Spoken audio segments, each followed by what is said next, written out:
Good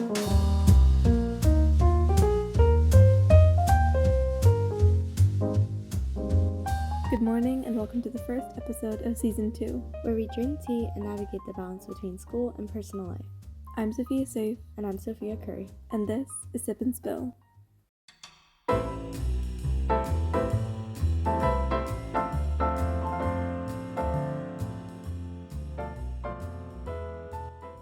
Welcome back to the Tea Journal. The topic we'll be touching on today are the pressures of a new school year.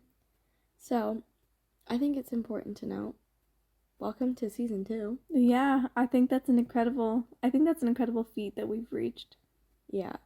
It's exciting because it shows that we were able to take a break from something and come back to it, which I think is a very important thing to note in outside subjects, especially in school. And then it's our junior year. And small update, we both do have doctor yet, but we don't have class together anymore. Oh, yes. Sophia's in the period before me. It's devastating. It is. So sad. But we still are really close. Of course, obviously. And that's not going to change. Yeah. I mean, that's part of growing and change. Change is very, change is inevitable in any year. So, actually, the new year kind of leads into our topic for today. Yeah. So, what do you think the pressures might include of a new school year? Well, I think we can touch on every year of high school. There's always academic expectations, but I feel like especially this year for us as juniors and as, we typically tend to take the harder classes. Especially as juniors, and we're also starting to focus a lot more, not as much as seniors maybe, but a lot more on colleges. Yes. I mean, I think seniors are very focused applications, but we're in those crucial prepping stages of, prepping our academics, GPAs, extracurriculars, and all of those things that are, very nerve-wracking for juniors and are very time-consuming. And I think later on in the year, me and Sophia will do an episode on specifically just college prepping and expectation type 100%. stuff. So, definitely for one, academic expectations are always, I feel like, the number one thing because it's school. Like, what's the first thing you think of when you think of school? It's academics, because that's the point. That is the point, yeah. So, another pressure might be social worries, such as making friends or trying to fit in. Especially high school. Yeah. And middle school. Right, I agree. And you're never gonna find your perfect clique. Oh, no. All the time. High school is a small, I don't know how to put this, like a group of fish that you're gonna meet. Relatively. Yeah, and you always have time in your adulthood as well to find new friends. But again, you're in the moment right now. All you're thinking about is what's happening in the now. And it can be hard to find good friends or to feel like you're fitting in perfectly. And I feel like, every time you walk into a new year, including, the actual end of the year, as in, in December, when everybody's like, what changes? Any turn of a year or time always brings about change. And I think people always come back to that concept of who do I want to be this year, X, Y, and Z, and, we all fall back into that routine. But whenever you move into a new chapter of something, I feel like there are always going to be new social worries. Even as adults, we will still, come into that. And I think a new worry is what will kind of be a point of, I don't want to say stress, but also a point of, like, nervousness for me. What's going to be high on priority lists for me, Absolutely. Finding where you stand with certain things in your life and, is this still serving me? Is this healthy for me? Like I was thinking the other day, for me, every year, district orchestra auditions and orchestra concerts and recitals are huge points of, like, I get nervous about it. and type of stuff like that. And, you know, recently over the summer, I started a job and, you know, was starting positions there and gaining new positions and doing things. It's nerve-wracking, and I definitely am a little afraid.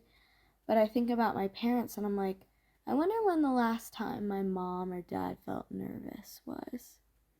There's definitely got to be something, but I'm like, they've been doing this job for well over 15 years, I feel like. Mm-hmm. And I'm like, I wonder what they get nervous about now, but I'm sure there's stuff. So there's always stuff like that in any turn of the year, there's always something new that you kind of have to find out where you stand, not just socially, but with yourself and your academics and extracurriculars. Absolutely. And along with the new year, the stress of new routines and environments come up. I mean, with a new year, you get new teachers and you get new classrooms and new people in your classes, and Oh yeah. and that's extremely stressful. I feel like stress is a harsh word to use, but I feel like that fits. Anxiety provoking. Absolutely. Like lunch. Lunch is, I think, hard, especially if you're Lunch is terrifying. absolutely like if you don't know who you're gonna sit with, or if the people you want to sit with don't want to sit with you, or they have other people that are higher on their priority list. Yeah. That can be very hard. And I feel like a really good example of that is like me and Sophia being in different math class. For being in the for the past 2 years in each other's math class, it's different to not have her in there. Even granted, even though we both have yet still, it's weird not knowing that I can immediately go to her to be my homework partner. Absolutely. And stuff like that, and now having to find someone else and being like, who am I going to sit in this window seat with, which I don't sit in anymore. Neither do I.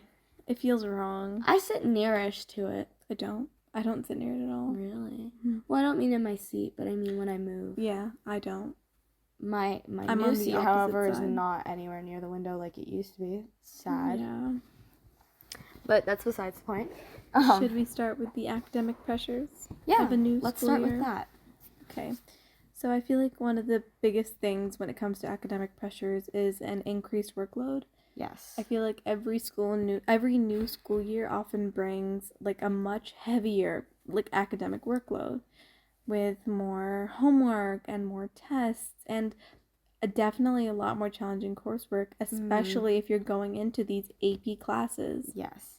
I feel like the only exception might be junior, senior year, depending on what you take. It could be easier course load, or potentially same level, or even maybe harder, depending. Absolutely. I feel like a lot of people take a lot more APs in their junior year, considering that's the year that's going to lead up to them having to apply to college. Yes. And I think one of the important things to note here in managing these things, and this connects back to an episode me and Sophia did in season 1. You can go back to season 1, episode 17, where we do student-teacher collaborations. Absolutely. Or, was it? Yeah, that's right. Yeah, it was collaborations. And we talked to our guidance counselor. No, it wasn't collaboration. Student-teacher relationships? Yeah, connection, something like that. Something it's like student-teacher. It was episode definitely 9. Oh, wow, I was way off. That was our other teacher, episode 17. My apologies. Oh, yeah. That was student collaborations and conflicts. Yeah. 17 is good. Student-teacher relationships was episode 9. Yeah. If not, just look up the title. Yeah. Anyway, we interviewed our guidance counselors, and they are peak at doing their job. They're very, very, very well versed at the pressures of a new school year. Hopefully. I mean, not all guidance counselors, but that is true. But the two that we interviewed, those were our 2 guidance counselors, and I feel very lucky that my guidance counselor is who she is. Oh, me too. You have no idea. Yeah. Some of the horror stories I hear. I know. Jeez. It's very important to build a relationship with your guidance counselor, even if you do have what people might call a horrifying guidance counselor. If you end up being a good relationship with your guidance counselor, anything can happen. Anything can change. I feel like they are a very good resource to use in terms of anything. And this isn't us to say, or us pressuring you to, email them every week or every day. But, kind of open yourself up to communicating with them more, especially as you head into harder years, because they can give you really good insight on your workload, your classes, and then if you have an idea of what you want to do, say, hey, how does this match up with my potential future goals? Mm-hmm. I know I just did that this past week, and it was so helpful to get my guidance counselor's input in it and hear him say, like, I think you should continue doing this. I don't think it would be a detriment if you didn't do this. 100%. I talked to my teacher about actually, I talked to her about dropping AP Calc. Really? And she told me, I don't think your first test is indicative at all about how you can do further in the class. Yeah. She said, I think you should see it out, see what happens before you decide to make a change. Wait, who did you talk to? My guidance counselor. Oh, guidance counselor, yeah. Sorry. No, you're good. Forgot that for a second, but yes. Don't worry about them. Yeah, and I remember that because I think me and Sophia both did absolutely atrocious on this past test. My God. And we both studied very hard. But then again, usually these first tests are going to be your hardest. Yes. You're still not used to the new school year. Your teachers might be giving you harder tests in the beginning of the year to weed out a lot of the kids that might not be able to handle it. So many people are taking such high-level courses right now. Yeah. And a lot of teachers are also feeling that pressure. And so many people being in their classes might also be hard for them. Yeah. I feel like, and this might be a hot take, Mm-hmm. I don't necessarily, I've heard a lot of people are like, I don't agree with weeding out. I actually disagree with that on some cases. Okay. If you go about it in a proper way, I feel like that's necessary because it pushes kids to understand where they stand with the class rather than starting off easy and then having them crash and burn in the middle of the year. Mm-hmm. I'd rather a student take, I feel like if I was a teacher, I'd rather recommend them to be in a lower level class now in the beginning of the year so that they have that ability to pick their grade back up and, conduct a good full school year rather than like struggling half the year and then like dropping finally. I feel like that's a smarter idea. So I can understand weeding it out because they want to make sure that the kids that are in their classes, should be in those classes. Yeah. Now, if you're doing it unreasonably and making it extremely hard and everybody's failing and doing terribly, Right. then I'm like, that's maybe not the different. most ethical way of doing it. But I don't necessarily agree with that, and I feel like people should keep their minds open and kind of try and play devil's advocate a little bit and try and look at it from a teacher's I perspective agree. to kind of understand. My mom says this a lot, like, listen to understand, like, don't just, like, make an immediate assumption. It might benefit you later. So, actually, that brings us into our next academic pressure, which is expectations. yes. Where a student may feel pressure to perform well or get good grades and especially like we talked about, meet the teacher's expectations. Yeah. And so Dr. Yut, who we love and adore, yes, her first test was extremely hard and I agree with her method. I feel like she didn't give us a study guide like she usually does. That was scary. Rough and scary, I agree, but it forced kids to have to look over the homework that we got over the summer, which she did pull questions from, which I think is fair. And one of the other things that I liked was some teachers, and this is of course personal preference, and if you don't agree with this, totally okay, but that honesty is important. I feel like it's important to listen. Maybe if they don't say it in a way you like it, go to them and kind of have a more personal conversation and say, hey, you kind of scared me with this, or you worried me with this. Can we talk a little bit more personally? Because, they're talking generally to a body of students. There are going to be kids who definitely should not be in that class. Absolutely. And then there are going to be kids who should be in that class. And then there are going to be kids who are in the middle. And it'll be a challenge for them, but it'll be a good, healthy challenge. Or they may not be sure. And generally, teachers talk to the masses when they talk to the whole class. It's not like they're talking to an entire group of kids who should not be in the class. So, me and Sophia, we're sitting in class and we're listening to Dr. Yut, and she's honest about, the test grades, and she's as comfortable as she makes you feel, and she's like, you guys will be okay, she's also honest about if you don't do okay with this class, doesn't mean you're a terrible person. Absolutely. She's Doesn't very mean clear you're about stupid, that. but maybe you should reevaluate where you stand. And this will lead us more into a topic later on in teen textbooks about mistakes. Mistakes are okay. Absolutely. And not even necessarily mistakes, but sometimes dropping down is okay. I 100% agree. There's no shame in saying you cannot do something, and I think especially in this day and age, that's something a lot of kids struggle with, including myself. 100%. And I think, in fact, it's a lot more powerful to be able to say that you're stronger in one way and you might need help in another. Yeah. And being able to say, like, I might need help in this is extremely powerful and extremely strong. That sets you apart from other kids as well. 100%. Like, I know it's so easy to get wrapped up in colleges want to see that I can handle X, Y, and Z. Well, maybe you don't need to be handling the whole freaking alphabet.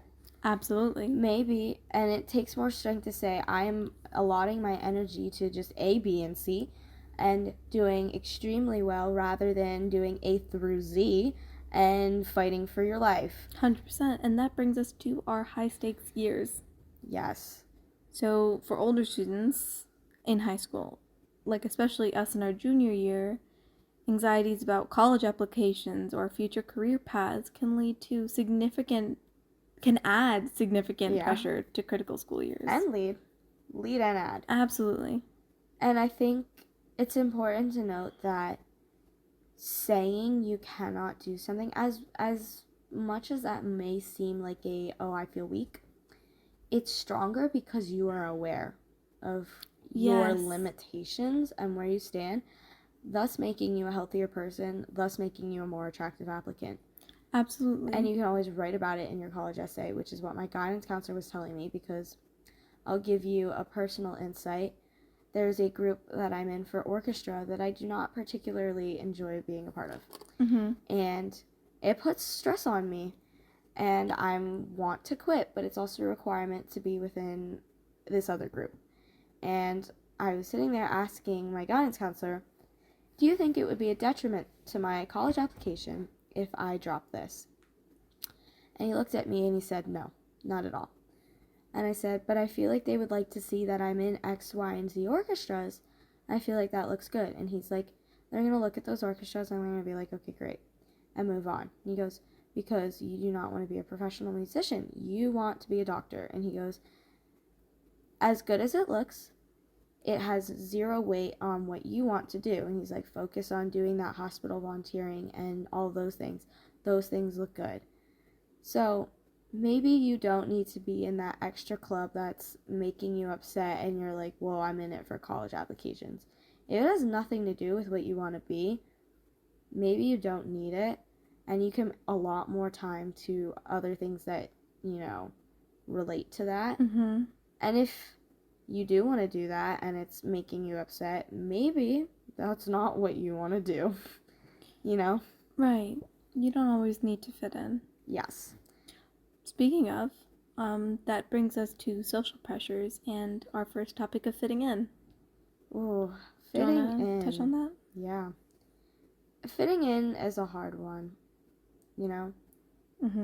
I think every single high schooler, I don't care where you are on the social absolutely hierarchy, even if you have a big friend group, even if you have a couple close friends, it's still hard. Yeah, and a lot of people worry about making it like new friends in your new classes or finding your real social group that actually cares, and especially being accepted and being understood by your peers. And I always think about it like this. Like, think about it, you're like holding a dart. And everybody's like, everyone's the dartboard. You throw a dart and you're going to land on someone. You cannot be exactly like that person. There's too many variations. There's too many people. You'll throw a dart again and again and you'll land on different things unless you have extreme accuracy, but I doubt most people do. And in the grand scheme of life, we don't know who we're going to meet and who we're going to end up being around unless we can somehow control that. But ultimately, there's no way you're just going to perfectly like fit in with everybody else, because there's always going to be something that differentiates you. That's what makes us, separate individuals. Mm-hmm. Otherwise, I think the world would be pretty boring. So, Yep. Everyone has a different dynamic. And I think it's really important to think about, even if it doesn't seem like it, people really do have the same worries and stresses you do. Like, absolutely. Even if they are the most popular kid in the group, there's something bothering them too. They have their own social problems too. And people who often seem like they have it all together might not. And this is where that toxic cycle of comparison comes back into play. And I think it's especially hard for teenagers, because we want to be liked, we want to find our people, and we want to find that group so that we can thus find our place in the world. But I think the act of exploring and making mistakes in those areas definitely can be daunting. Absolutely. I agree. I also feel like even in person, this can be, like you said, daunting and exhausting and hard. But in some cases, it's even more daunting. I agree. I feel like with the influence of social media, I feel like the presence of social media itself can, like, amplify social anxieties and make it makes it harder for students to manage their self-image and manage their relationships when we are constantly comparing ourselves to everyone else, regardless of whether we think we are or we think we aren't. If you're even looking at what someone else is doing in the summer, or what they did, or how they're doing in classes, we are always comparing ourselves, and we're always, how can I be more appealing to colleges even? And it's not even like, it's a subconscious thing. It's an innate thing I think we all do, because that's how we survive. We compare what someone else did wrong. How can we improve upon that? And I guess it started out from, caveman times, and you're like, okay, so and so ate that berry, they died, maybe let's not eat that berry. Right. And comparing situations, and as the world sophisticated itself, comparing became from more or less a survival instinct to more of a superficial survival instinct, and we don't need to continue comparing ourselves for useless things. And it no longer serves us. Yes. Comparison no longer serves humanity as a whole. In some forms. Absolutely. Yes. No. I mean, like, not as a general statement. Yeah. But when it comes to socially. Socially, with your peers, I feel like regardless of how much we say that we don't want to compare ourselves and we're going to try not to, it does happen subconsciously, and it's navigating that's the hard thing to do. Yeah. And this will connect back into our brand new segments of, our steep segments, as we will fondly like to call them. And in my personal segment, Steeped Insight, we're going to be talking about how comparison can negatively and positively impact you by reflecting on where you stand academically and socially. And again, like Sophia was saying, it doesn't serve us. How do we find the things that do and don't serve us? So that's, a little fast forward sneak peek into the rest of this episode with the bonus. But again, you're right. Comparison serves us in certain ways, and in other ways it doesn't. Okay, so let's move on to the environmental and routine pressures. Yes. Okay, so let's start with the most, I know, the loss of summer freedom. That's a funny one. Yeah, it feels... Mostly because I feel like summer is not free. I agree. I think it is controlled chaos. Didn't I make the joke to you that I feel more busy during the summer than I do during the school year? I will take that statement back now, It just feels like it's been one long continuous school year that's just ramped up during the summer and has just continued to ramp up Yeah. once this school year started, which makes sense because I'm a junior. And with all of these higher load courses, the more summer work we get, the more busy our summer gets. And it's important to look at like what is important to you, because oftentimes, depending on your tendencies, I know mine personally, I was laughing because in my psych class, my teacher was talking about how her daughter wants to try wrestling.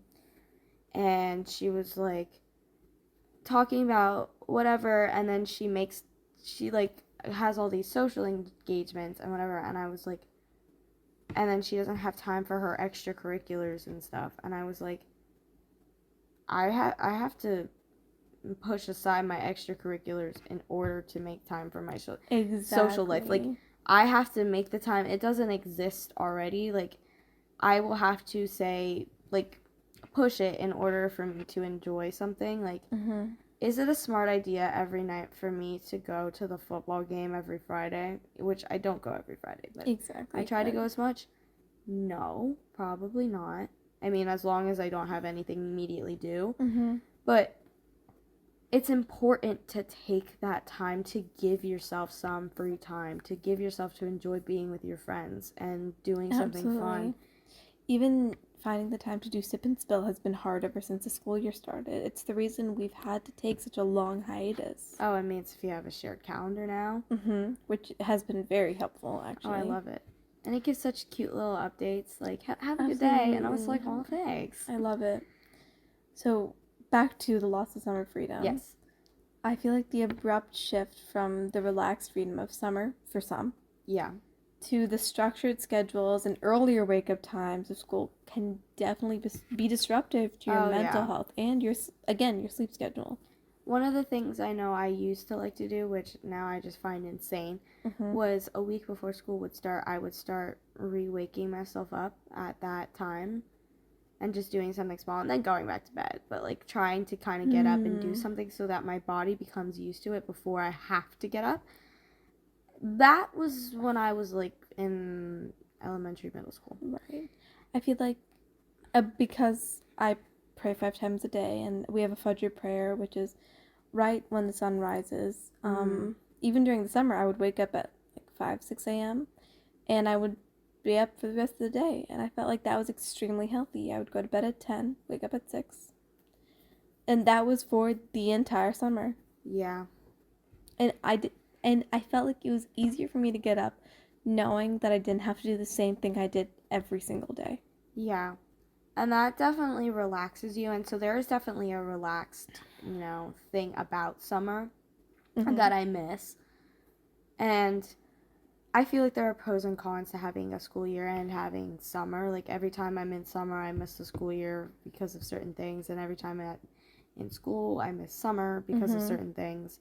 So that transition, which is, the next thing we have listed here, transition anxiety, is definitely big. Like, major transitions, like moving from elementary to middle school or middle to high school, those do present a unique set of challenges, including navigating larger and unfamiliar environments, which can be scary, and even just stepping back into the same environments but slightly different could just provoke you because you're overstimulated. Absolutely. Taking in new people, new teachers, new classwork. Yes, and especially during the transitions, you usually end up having more teachers once you're, your years grow older as you do. Yeah, and I think that prevents you from having as tight of a relationship with your teacher as I feel like, a lot of kids you see have in elementary school. A lot of the kids in elementary school, they're not, like, close to their teacher, but they definitely have a stronger bond than I would probably have with my Spanish teacher. Yeah.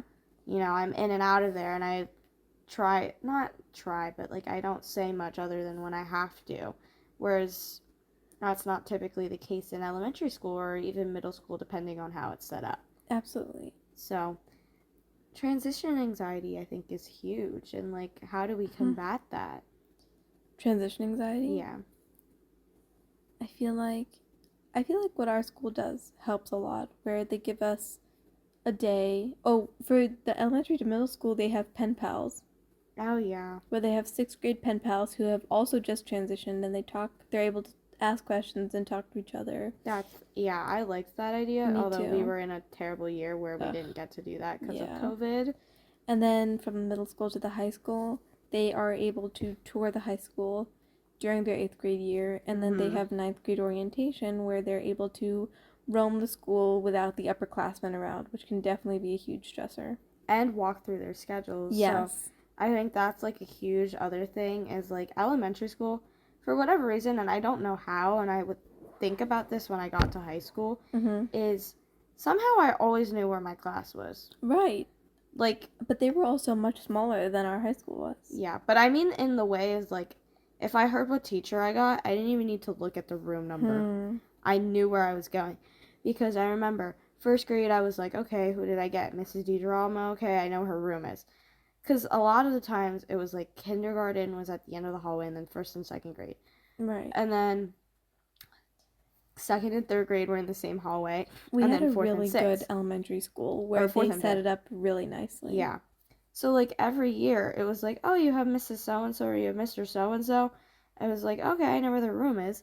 And then middle school, I was like, I don't know where any of my classes are. Like, I never had to worry about that. Right. And I was, like, scared. And I was like, what if I don't know where my class is? Because I've never been in this building. And I was like, I don't remember how I did this 6 years ago when I was 5 years old. And there was definitely teachers holding my hand to the door. So, for sure. I think I actually like kind of vividly remember going to the wrong classroom on the first day of kindergarten.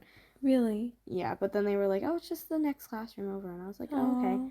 But then you have more classes to go to, and in high school, like I know, like a lot of kids have their schedule, have the bell schedule and their class schedule as their phone lock screen. Yes. I think that's insane.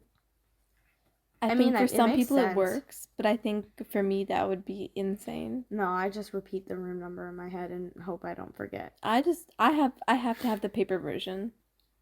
Oh yeah, I For have the the first paper week of version. school, I always have the paper version out with me. Oh really? Mhm. Usually only takes me like a day to memorize it. Oh Hopefully. wow, you're so amazing. Thanks. You're welcome. Appreciate that. Anyway, Okay, I so feel moving like- on. yeah, I feel like we also as students, we Yes. also have to remember that our parents, while they might not feel the same kind of anxiety as us, also feel a lot of pressures with the new school year. Oh, definitely. I think in terms of logistics, parents feel stress in organizing schedules for their kids, shopping for supplies, and handling daily routines like transportation. And just growing up. Mm-hmm. Like, me and Sophia hit a big milestone this year. Absolutely. Driving. Especially if you don't have your own car. Like, this year I've been driving myself to school, not every day. Mm-hmm. And it's been, I don't want to say a struggle, but it's been, a little bit of a stress inducer for my family because now that I work, I will sometimes work right after school and I'll have to say, Mom, Dad, I need the car on this day, otherwise I'm going to be late to work. Right. And, we have to figure out how we're going to swap cars and how we're going to do this and how we're going to do that. And that could definitely be a stressor inducer and just maybe not even having to deal with swapping cars, but just the anxiety of hearing they have a new teen on the road and hoping they don't kill someone or themselves while driving. So I think that's like a big thing. College visits. Absolutely. Another really, really big one.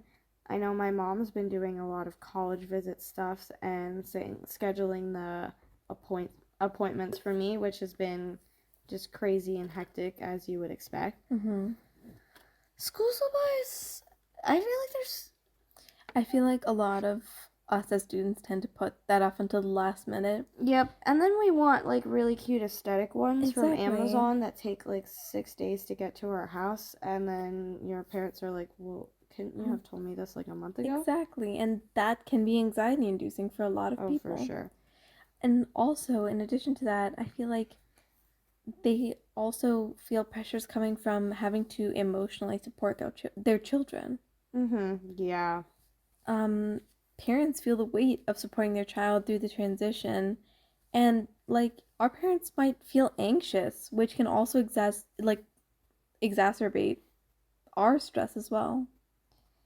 Transitions are hard. Like these are, and then there's also the jeez, You good? parental pressures that are put on us in terms of academics. I also feel like, you know, depending on who your parents are, they might put a little more pressure, and that might be very nerve-wracking, especially as you walk into a hard year like junior year. That's scary because, you know, hopefully your parents want to see you succeed, and that is probably why they're pushing you so hard. But that's hard because as a teen, we just don't have the same life experience, you know? Absolutely. Moving into financial concerns, the costs associated with school supplies, fees, school related expenses, and then like again, like thinking about colleges. College visits, college applications, applying to college. Well, that's what I just said. But also going to The college, college themselves. scholarships. Absolutely. And then all the testing for like AP testing, tests. SAT testing, ACT. PSAT. SAT classes. Yeah. As you get older, everything starts to get more and more expensive. Which those SAT classes are, my God, expensive. My God. And taking the SAT is expensive. AP tests are $100 each. That's like crazy. And go for it. No, you go. I feel like, I don't want to say like I think it's kind of crazy that they require you to pay for a test, but I'm like, it's just so limiting for some kids. The thought process is that taking the AP test will save you money in the long run depending on your score. Yeah. Which I guess I, like that specifically I can understand, but like SAT, ACT, like. That's almost at this point required to go to college. And I'm like, imagine you can't pay for that. Then what are you going to do? And some schools have good programs where they pay for it. Absolutely. But not all schools have that. Exactly. So that's definitely a point of stress. And then, I guess our last topic on this list is okay, thank you. Coping with these new school year pressures. And we're going to talk about coping with them in, again, our steep segments. Yes. But just to touch on it a little bit, it is extremely important. Like we always say, communication is key. It is extremely important to have open communication with like your family and your friends to talk about your concerns and to acknowledge and process worries. Yes. I feel like without having, like we said in episode 7, a support system, it is really, really, really hard to get over the stress and anxieties of a school year. Yeah, especially in those academically heavy years like junior year. You know, I think me and Sophia will stress you to go to your teachers. Absolutely. You know, find one you trust and go to them because they can really, I don't want to say carry you through the year, but they can really provide good insight, good support, and help and resources and a plethora of other things for you throughout the year. 100%. Another thing is to help like with routine and preparation. You can establish a consistent routine for school, including getting yourself ready for the next day to help create stability. Now, school already has a lot of rigid routine built into it, and creating your own personal routine built around that can help you kind of take control of that, make you feel a little bit more self-autonomy. Absolutely. And I think that's really, really important for teens, especially as they move into that chapter of their life where you go off to college and it really is up to you. Because, you know, creating that structure for yourself is an important skill to learn, but it's also, it helps you in feeling like you have control over something, and you kind of, hopefully, you can kind of build something in there that you can look forward to. And then it's like, it's hard, which I get. Like, I'm struggling with it. I know I need to create a good routine, and it's so easy to fall out of and start.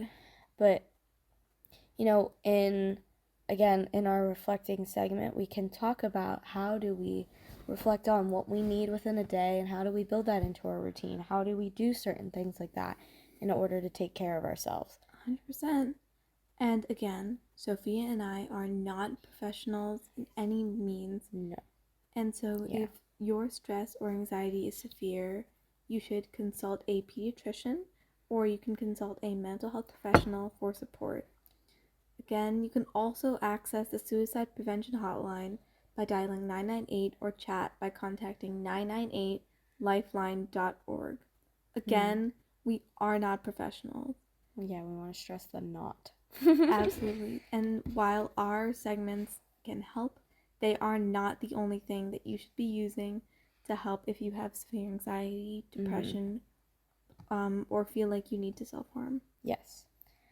So I think the main takeaway would be, there's a lot of stressors in a new year: academic, social, environmental, parental, etc. Absolutely. And I feel like, being open about it, talking about it, kind of taking a second to process and see where you're at with all this and being realistic with yourself.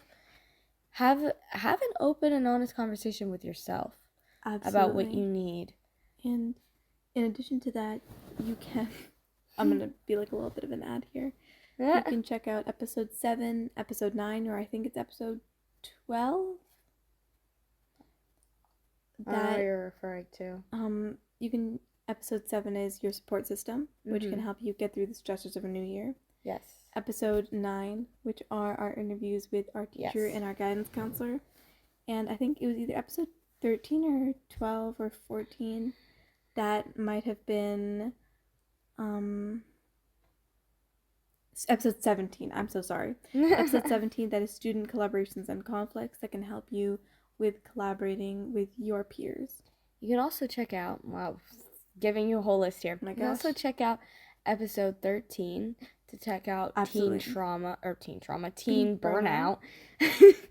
And kind of see how to manage that so that you can kind of check in with yourself and make sure you are not burning that candle at both ends and killing yourself throughout the year, because we do not want that. No. That is not good. And if you do want it, you can also check out episode 5 and 6. Episode 5 is self-care. Guys, watch all of season 1. And it's all applicable. Absolutely. And episode 6, I think, is one of the most important, and that is understanding and managing anxiety. These all, you can connect these all to the different things we talked about in this segment. So I think the main takeaway would be check in with yourself throughout the year. Make sure that you're not putting yourself through unnecessary harm and stress. If you're doing something, and really please go talk to your guidance counselor because they have the best input. Absolutely. If you're doing something and you're like, I'm not enjoying this, or I don't think I can balance this, have them give insight on what you should be doing for those future career goals and whatever, so that you can make the healthiest decisions for yourself now. Absolutely. So that pretty much wraps up our tea journal for this week.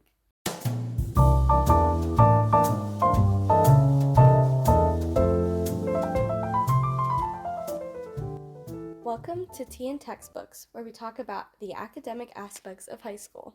For today's segment, we're going to be talking about studying and test-taking tactics. So let's start. Should we start with test-taking strategies? Absolutely. All right. Okay, so one of the most important test-taking strategies is skipping problems, and most importantly, skipping problems effectively. Yes, and we'll definitely come back to this, as we go throughout our list. But I think as we've gone through school, especially if you're in high school, you've definitely skipped problems during a test. I mean, it's a good, healthy thing to do. I mean, I know it freaks a lot of kids out when they have to skip a question, but that's not necessarily always a bad thing. Absolutely. I feel like our psych teacher talked about this. Oh, for sure. And she was talking about how if you don't understand the first question, that is okay. Just the first thing you should do is skim the test and find the problems that you are most confident in. Yes. And then answer those first, and that's a confidence boost. And maybe it might, make your brain think about trigger your brain into thinking, what else is associated with this? Yes. And then it can help you answer the questions that you might have skipped. Confidence building was a huge word she used. And we're definitely going to be referencing our psych class A lot. ironically and not ironically, a lot through season 2 because it's applicable. You know, test taking strategies are things that are very important, but I don't think are talked about enough with high school students. I think very often, more often than not, we're kind of just expected to just know how to take tests because we've been doing it for what, 10 plus years. Absolutely, but I don't think we were ever taught exactly how to take a test. Especially as they get more complicated, more strenuous, and anxiety provoking. Like if I had a test strictly on just purely addition, like, you know, in first grade, I would fly through that test in 5 minutes. Meanwhile, I'm doing my calculus test and I'm sweating bullets because I'm trying to figure out what the limit as h approaches 0 is. Literally. So, skipping problems is not always a bad thing. Confidence building is huge. I know I've definitely skipped problems and then remembered how to do something later on, and I end up getting full credit for that question that I skipped. So that's huge. According to the Harvard Summer School, which is part of what Sophia was reading from, that is true. They list seven test taking strategies, or well, technically test prep strategies. And they also give you 7 best test taking tips for success. Yes. Well, we're going to talk about test taking strategies, prep, and anxiety. So which one do you want to start with? Let's start with prep. I feel like that's a good thing to start with. Yes. So, according to the Harvard Summer School, you need to have effective study methods. This can be reviewing your notes daily, which I know is so hard for a lot of us. And I think, honestly, there are different ways to go about doing this. Absolutely. And not a lot of people have time to read over your notes daily. Yeah. Or practice your notes daily. So how can we find, how can people find a way to do that? I think is, a big question. How can I find the time to review this? Because I know this definitely would have helped me with chem last year, and I just couldn't do it. I would come out of the class, and I would love to study it and do whatever, and then I get home, and I'm tired and burnt out. So I think one of the things you can do is, for me personally, time blocking. I recently, find a planner that works for you. Find, not a planner that lists out what you have to do, but, a time blocking planner that you can measure out your day. Because just like school and just like we were saying earlier with creating that routine and that structure for yourself, dictating that structure is really important. Now, of course, you have to stay disciplined and try to stick to it, but that can really benefit you in the long run. Maybe review one section of your notes for 10 minutes and then, as you're doing your homework for that class, review your notes, do it as a little refresher, so hopefully your homework goes faster. Absolutely. And that helps solidify it in your brain. Not to mention, the more you do it, the less you'll have to study when the test-taking time comes. And so that will also shorten the time you need to take after school to do any of your work. Write out your own study guides. I've been doing this a lot throughout high school. One of the top things I recommend is when you get homework, especially if it's digitally, I create a new Google Doc and I directly copy and paste any homework problems, even if I got them right. If they were a little bit harder, I copy and paste those problems into that doc. If I got it wrong, I copy and paste it into that doc. If it was something that I, got the answer right, but the method wasn't completely the same as the teacher's or wasn't as cohesive, copy and paste it in there. Typically, if they're giving notes or if you're taking notes, my physics teacher gives us notes to follow along with and take notes with and on. I white them out.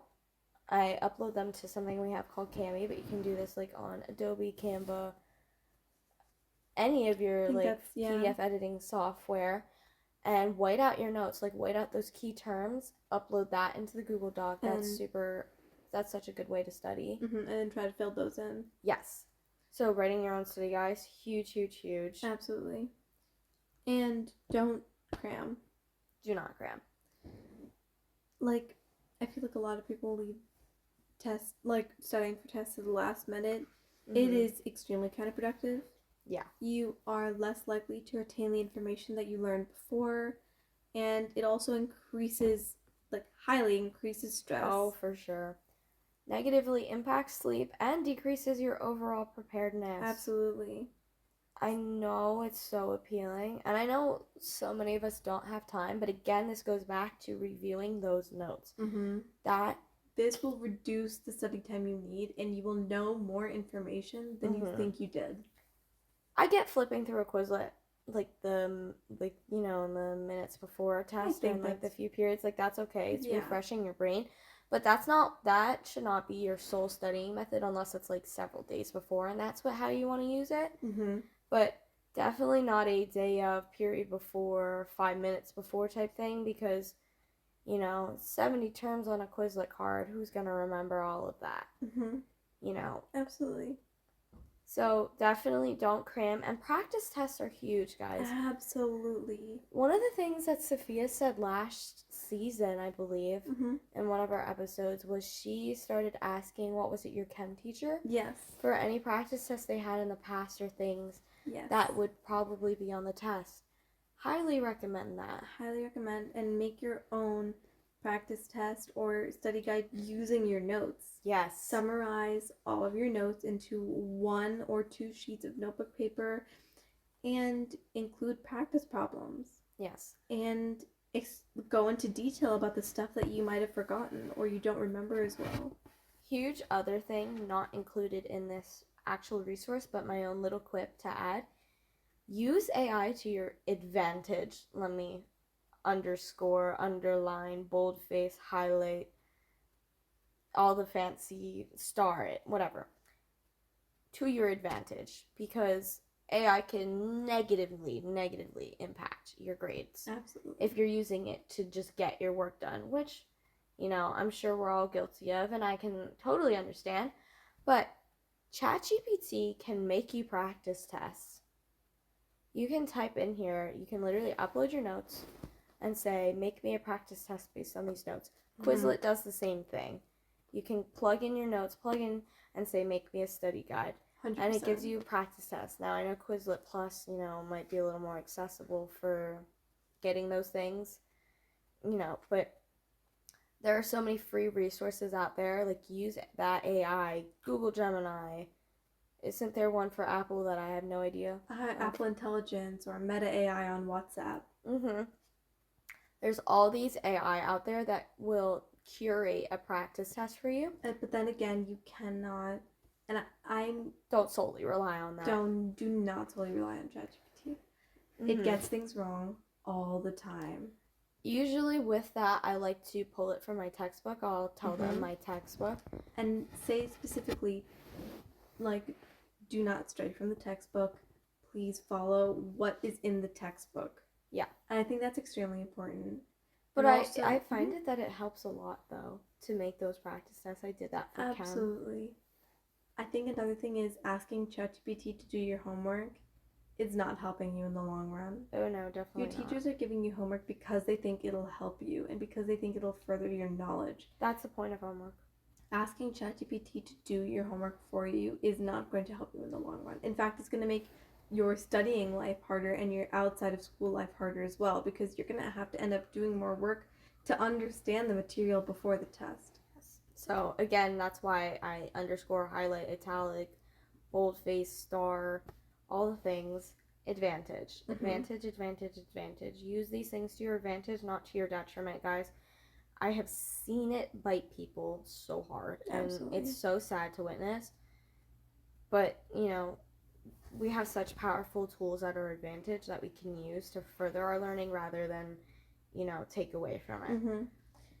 Another 3 very important things to do are gather your materials for the test the night before, so it makes you feel more confident and it'll minimize stress on the morning of the test. Yes. Getting a good night's sleep is extremely important because it'll help you think more clearly during the test. It'll make it easier to cope with test-taking stress and anxieties, and they've been shown to consolidate memory and improve academic performance. It's also extremely important to actually eat a healthy breakfast. It is an important part of self-care, and it is hard to think clearly if your stomach is grumbling. And it is I'm so tough. guilty of that. Absolutely. Especially with my last physics test, I did not eat breakfast. Some of us, I get it, like we don't have time, but that rest allows you to wake up in a better state so that you can get out of bed and create that good breakfast. And a good breakfast doesn't need to be elaborate. Absolutely. It can just be healthy protein or like a carbohydrate, like whole wheat cereal, maybe eggs, maybe you pre-made oatmeal. You can maybe also just eat some berries or nuts, or just take a banana on the way to school. And honestly, it's good to avoid foods that are super high in sugar, because they'll give you that energy boost that you love, that might help you, but when it's time to take the test, you might crash halfway through the test. Oh yes, very much like a caffeine crash, although I would not know. It's also very important to drink water. Yes. The next thing here is arrive early. You need to acclimate yourself to the space. And I agree with arriving early, but that's not always 100% possible. Yes. Especially if you're moving period to period. But I think it's definitely important to organize your materials as soon as you arrive. Yes, for sure. This will mean that you are physically comfortable in the environment when you do arrive. And you give yourself a time to get organized, relaxed, and mentally ready for the test before it even begins. Mental preparation, honestly, is everything. Your mindset going into something can greatly impact you, which is, again, something else our psych teacher talked about. I know when you're scared walking into a test, it can kind of screw you up, because you're just like, for example, like the math test I was talking about earlier. Yeah. Shaking. Terrified to take that test. And I was like, trying to calm myself down. It's going to be okay. It's going to be okay. Even our teacher, Dr. Yacht, was like, you guys will be fine. Shaking that whole test. And, afraid we weren't going to finish. And we didn't finish. Oh, I did not finish. I had 8 problems. Empty. And yet, we will be fine. It will be fine in the end.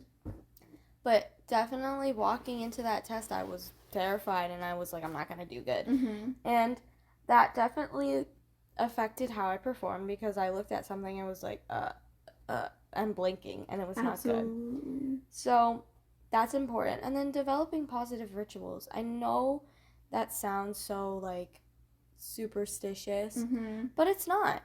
It can help combat negative thinking, test anxiety, and the lack of focus that might come with a test day. And again, our psych teacher, which we gotta have on this podcast. Absolutely. That's a great idea. That's really smart. So shout out Mrs. Greth. She talked about that too, and having those, kind of routine, superstitious type stuff, because, she gave the example of, you don't have your lucky socks. Although the item itself may not be giving you luck, it does reform your mindset and makes you more comfortable in the situation, so you can perform better, rather than if you don't have those lucky socks, then you're fretting about and you're worried and you're like, where are they, and you don't perform as well. So developing that can be plan some extra time to go for a short walk, or listen to your favorite music, breathing exercise, visualizing yourself succeeding on the test, stuff like that. Hugely important to reforming that mindset, like I was saying. Absolutely. Should we move on to test-taking strategies? Yes, for sure. Okay. So the first thing we talked about earlier was skipping problems effectively. Skipping problems effectively, I think, is a big one. We often, have a tendency to freak out when we look at something. And we're like, well, if I don't know this, then maybe I don't know the rest of the test. Really scary. Don't do that to yourself.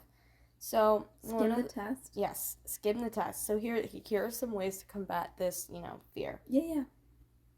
Listen to the instructions. This is an underrated one. I agree. I don't hear this one extremely often. I don't either, and again, in the Harvard summer school, in this blog that we are reading, it underscores that. It mentions that. It says, once the test is in front of you, it's tempting to block everything out so you can get started right away. Right. Me too. Doing so could cause you to miss out on information about the test itself that might be critical to what the answers might be. And this happens a lot during my tests. My teachers definitely do start talking about something that is important. And they're like, guys, I would recommend you spend more time on this, which is listed here. The teacher or proctor may offer details about the structure of the test, time limitations, grading techniques, or other items that could impact your approach. And they have. Definitely in the past, they have warned me, there's a big question on here. I suggest you look at that first to allot yourself more time for the easier questions. Absolutely. And definitely listen to what they're saying. They know what they're doing. And they've been giving these same tests for years. And unless you have really gotten a feel for your teacher and they're like not telling you the correct stuff or they're just not reliable, I'd say majority of teachers. Yeah, majority of the teachers. They most likely will not tell you something unless it is true. Yes. So, listening to instructions, then 2, read the whole test. And we touched on this earlier when we were talking about skimming over the test to just answer the questions you already know. If possible, look over the entire test quickly before you get started. Doing so will help you understand the structure of the test, like I said, with listening to instructions, and identify areas that may need more or less time. Once you read over the test, you can plan out how you want to approach each section of the test to ensure that you can complete the entire test within the allotted time. That's hugely important. Like, I know I've definitely taken a test, and then I get to a problem, and I'm like, this definitely takes way longer than I was anticipating. Exactly. And if you're working on a question, and this goes back to skipping effectively, it's taking too long, move on, because you're stressing yourself out as you're looking at that. You can also do a brain dump. And if you do a brain dump on a separate piece of paper, you might be afraid that your teacher might assume that you brought that in without you. Should I explain what a brain dump is first? Yeah, go for it. So, for certain types of tests, remembering facts, data, or formula is key. For these tests, it can be helpful to take a few minutes to write down all the information you know on a scrap paper before you get started. So, like I was saying earlier, someone might be afraid that their teacher might think that the scrap paper is cheating. If you think that might be the case for you, wait until the test starts and flip over your test and put it on the back of the page. This is, again, something our psych teacher, lovely, said something. She was like, if you're sitting there saying, I hope I don't forget this, I hope I don't forget this, I better not forget this, write it down. Because you're going to forget it if you keep, and you're going to stress yourself out. So write it down, do that brain dump, flip your test over, and just word dump everything you know. And then it works, like, Sophia said, as a makeshift cheat sheet because you can refer to it. And your brain can kind of relax that it's not just relying on pulling from thin air, but rather from a tangible thing. Absolutely. And then you can answer the questions you know first, and then also after that, answer the questions you skipped. So when possible, you can do a first pass through the test to answer the quote, easy questions, or the ones you know right away. Again, you should not rush through this first pass. No. It's just that when you come to a question that you can't answer relatively quickly, you can skip it. And oftentimes when you come back to that skip question, you've built your knowledge based on doing the quote easier questions that you either remember certain elements needed to answer that question, or you have a confidence build and you now feel like your brain is warmed up and able to solve solve that question. And then you must make sure that the test is complete. And I've fallen victim to this. Oh, me too. Maybe skipping a problem, having my entire test shifted over because I missed one problem, forgot to Oh, I hate that on the Scantron. I'll notice that when I'm like 20 questions deep and I have to erase all 20. It's so annoying. Exactly. And so it is extremely important to double check to make sure you didn't miss any, check for additional questions on the back, or other places that you might have missed or not noticed during your initial read-through. Yeah, always check the back. And also check your work. Yes. If you have time, go back through the test and check your answers. Don't look at the answers you chose before. Go through the test and quickly answer it as if you haven't done it before. That is hugely important. I cannot tell you how many times I have caught mistakes when I check my work. And, you don't want to overdo it by checking over and over and over and over again. Because I've definitely fallen victim to that. and then I'll put something and it turns out my first answer was right anyway, even though I Exactly. changed it 6 times. Double guessing is not the point of double checking. Oh, yes, for sure. Double checking is just to be like, oh, did I get the same answer for this question on my third pass through this test? Yeah. So, moving on, there's always test anxiety during the test. So, the Harvard Summer School always recommends that you can do like a meditation or like, some breathing exercises. Absolutely. And during my personal segment, I will go through a guided meditation that you can do the night before or even if you remember during the test. So, to touch a little bit more into what that would look like, take a meditation or sitting stretch break. Take a minute or two before or even during a test to focus on your breathing, relax tense muscles, do a quick positive visualization. Jeez. Or stretch your limbs. The calming effect can be beneficial and worth a few minutes of test time. Definitely agree with this one. And then you can replace your negative thoughts with positive ones. Learn to recognize when your brain is caught in a cycle of negative thinking and practice turning negative thoughts into positive ones. This one's a little bit cringy, but honestly, I think it's a great mindset switch, and it does really help when it comes to testing anxiety. And we did talk a little bit about that before because, again, your mindset really affects how you guys look at a test or how you do, because if you're sitting there saying you're going to fail, you might do way worse than you actually would have. Absolutely. And then moving on, mistakes are learning opportunities. Mistakes are okay. Like I said, we'd be coming back to this one. Mistakes, I feel like if we didn't have mistakes, we would not be where we are today. Absolutely. They shape us because they teach us, right from wrong, because we're not going to immediately know. So, those are your guidance tools in life. I feel like I'd hate to call them mistakes or like, regrets or lessons. Those all sound kind of like harsh. But mistakes are learning opportunities. Yes, learning opportunities. They are growth points. They are, they're like your next instruction for life. You're like, okay, this didn't work out. What do I do next? How can I learn from this? How can I apply this to another section of my life? Absolutely. And then last but definitely not least, if you need it, seek professional help. Yes. Once again, we cannot stress this enough. Sophia and I are not professionals by any means. No. And testing anxiety is very real and should be taken seriously. And if you find that your anxiety does not respond to these tips, it is time to seek professional help. Your guidance counselor or a therapist might be able to offer long-term strategies for coping with severe test-taking anxiety. So, one of the things I'd like to talk about is it 504 plans? They're called 504 I think plans. yes. Yes. If you feel as if you have major test-taking anxiety or problems, go to your guidance counselor. Again, that's, I feel like, our huge theme of the day is talk to your guidance counselor. Talk to your guidance counselor. They can help you out and help you find a way to make those test-taking strategies and environments healthier and more suitable to you. Now, you don't want to abuse this, of course, but if you feel like you need it, take it, because you want to do as well as you possibly can on all the tests. Absolutely. I 100% agree. So, okay. I think the main takeaway would be, in order to prep well for a test, you want to use effective study methods like reviewing your notes. This can help cut your studying time prior to the test and also solidifies your knowledge. Write out your own study guides and make practice tests or ask for them. Do not cram.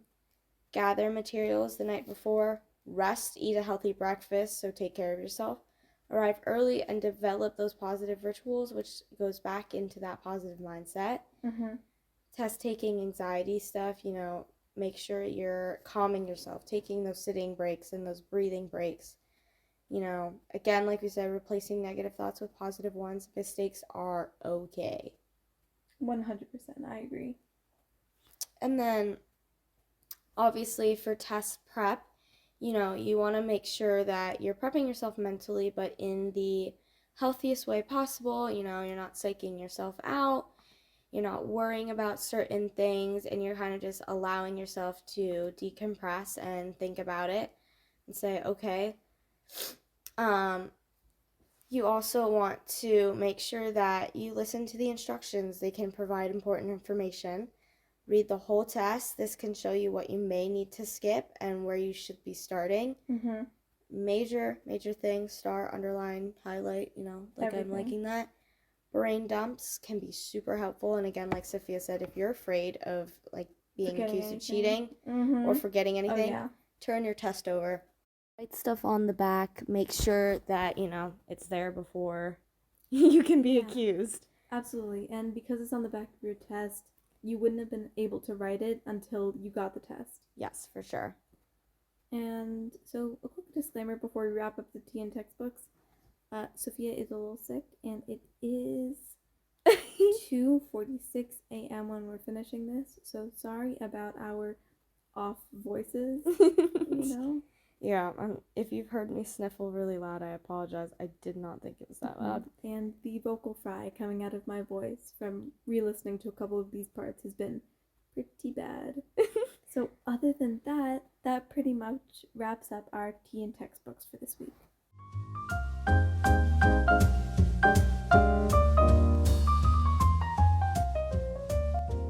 Thank you so much for listening to our first season 2 episode. I hope you'll join us next week on Sip and Spill.